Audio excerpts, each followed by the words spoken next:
Height and distance में आज हमारा लास्ट का सवाल है।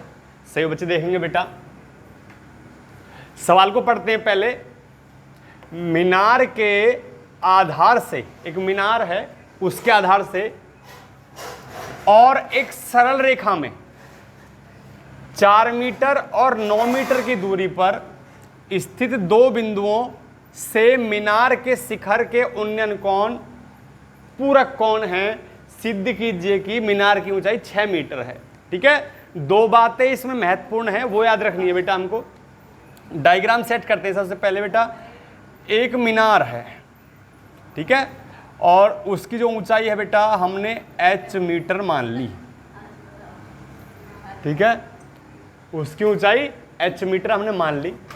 अब इसके आधार से, इसके आधार से 4 मीटर, यहां एक बिंदु है बेटा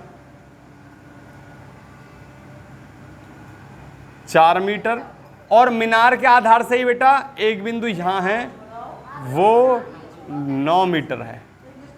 ठीक है, इसमें बच्चे क्या गलती कर बैठते हैं, इसको 4 मीटर मान लेते हैं और यहां से यहां तक को 9 मान लेते हैं। ठीक है, ये गलती कर देते हैं। टोटल ये 9 है, मान लेते हैं बच्चे 13 इसको।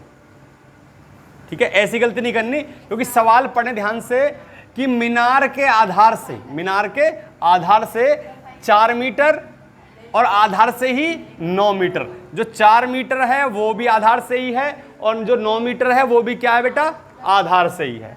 ठीक है, जो कोण है, ठीक है बेटा, जो कोण बनेंगे वे एक दूसरे के पूरक हैं। अब बात है दूसरी पूरक की। पूरक क्या होता है, ऐसे दो कोण जिनका योग 90 हो। जैसे 60 का पूरक 30 है बेटा, 45 का पूरक 45 है, और 20 का उल्टा, 20 का जो पूरक है वो कितना है बेटा 70। योग क्या है बेटा 90 है। जो योग है सबका वो क्या है 90 डिग्री।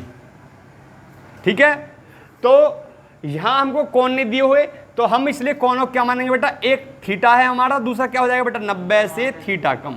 ठीक है, तो पहला कोण हम थीटा मान लेंगे और दूसरा हमारा 90 माइनस थीटा।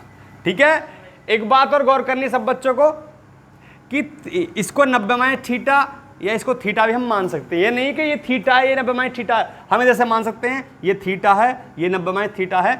आपने उल्टा कर दिया तो गलत नहीं होगा। ठीक है, इसकी नाम लिखते हैं बेटा A B C D। ठीक है, और हमने माना क्या है बेटा, हमने माना है कि जो ऊंचाई है मीनार की वो क्या है h है।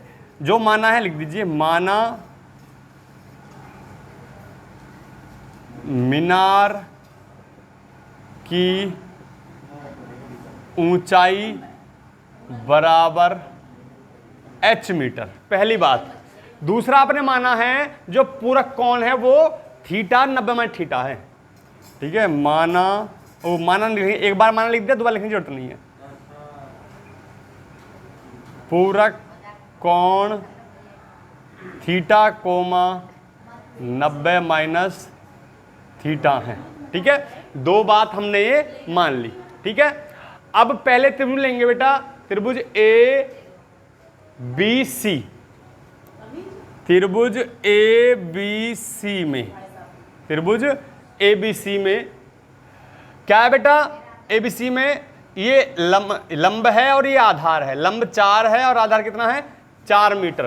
तो tan लगेगा बेटा इसमें, tan 90 माइनस थीटा बराबर h/4। ठीक है, जो आपका लंब है वो h है और आधार क्या बेटा 4 है, तो h, ठीक है, h, ठीक है, बटे 4। अब tan 90 माइनस थीटा कितना cot थीटा हो जाएगा बेटा, cot थीटा बराबर h/4। इसको आप समीकरण नंबर 1 मान लेंगे। ठीक है, आगे पूरे त्रिभुज में, त्रिभुज ए बी डी में, त्रिभुज ए बी डी में, त्रिभुज ए बी डी में क्या बेटा टेन कितना थीटा लगेगा बेटा, टेन थीटा बराबर एच, ये तो एच है और आधार फिर गलती नहीं करनी बेटा, ये टोटल बी से लेकर डी तक 9 है, ये लिखा हुआ है बेटा 9 मानेंगे, ठीक है। यहां 13 लिखने की गलती नहीं करनी कतई भी। टेन थीटा बराबर एच बट्टे 9, इसको समीकरण नंबर 2 मानेंगे, ठीक है। अब समीकरण 1 और 2 की गुना कर देंगे बेटा, समीकरण 1 गुना 2 से, समीकरण 1 गुना 2 से कर देंगे गुना बेटा। लेफ्ट हैंड साइड की गुना लेफ्ट हैंड साइड में और राइट हैंड साइड की गुना राइट हैंड साइड में। देखेंगे कि समीकरण 1 में और समीकरण 2 में जो लेफ्ट हैंड साइड में उल्टे हाथ पे है बराबर के कौन है बेटा, टेन थीटा और कॉट थीटा है, तो गुना होगी टेन थीटा और कॉट थीटा की। और राइट हैंड साइड में कौन कौन है बेटा, एच बट्टे 4 और एच बट्टे 9, और एच बट्टे 4 एच बट्टे 9 गुना अलग होगी बराबर के, ठीक है बेटा। क्या होगा बेटा, बोलो, कॉट थीटा गुना टेन थीटा बराबर, बोलो, एच बट्टे 4 गुना एच बट्टे 9, ठीक है। हर स्टेप को क्लियर करते रहेंगे। अब चाहे तो टेन थीटा कॉट थीटा को आप डायरेक्ट काट सकते हैं, वो भी गलत नहीं होगा, ठीक है। और ज़्यादा समझना है तो कॉट थीटा होता है 1 बट्टे टेन थीटा का सूत्र होता है बेटा, उसको कर सकते हैं आप। चाहे तो डायरेक्ट काट दीजिए, गलत नहीं होगा, ठीक है। फिर भी और कॉट की जगह हम लिखते हैं बेटा 1 बट्टे टेन थीटा और गुना क्या बेटा, टेन थीटा, ठीक है। कॉट की जगह 1 बटे टेन थीटा रख दिया और टेन की जगह टेन रख दिया, ठीक है। और एच में एच की गुना करेंगे तो क्या जाएंगे बेटा, एच स्क्वायर बट्टे 9 चौक 36। अब टेन थीटा से टेन थीटा कट गया, क्या बचा इधर, 1 बचा बेटा, क्या बचा, 1 बचा। तो 1 बराबर एच स्क्वायर बट्टे 36, ठीक है। 36 गुना कर ली, 36 बराबर एच स्क्वायर या एच स्क्वायर बराबर 36, और h की वैल्यू निकालोगे तो बेटा 6 मीटर आ जाएगा, ठीक है। अब सवाल क्या पूछ रहा है कि सिद्ध कीजिए कि मीनार की ऊंचाई 6 मीटर है, ठीक है। तो आप लिख सकते हैं बेटा इति सिद्धम, इति सिद्धम मतलब जो हमारी बात पूछी गई थी वो सिद्ध हो चुकी है, ठीक है। जो सवाल को स्टार्ट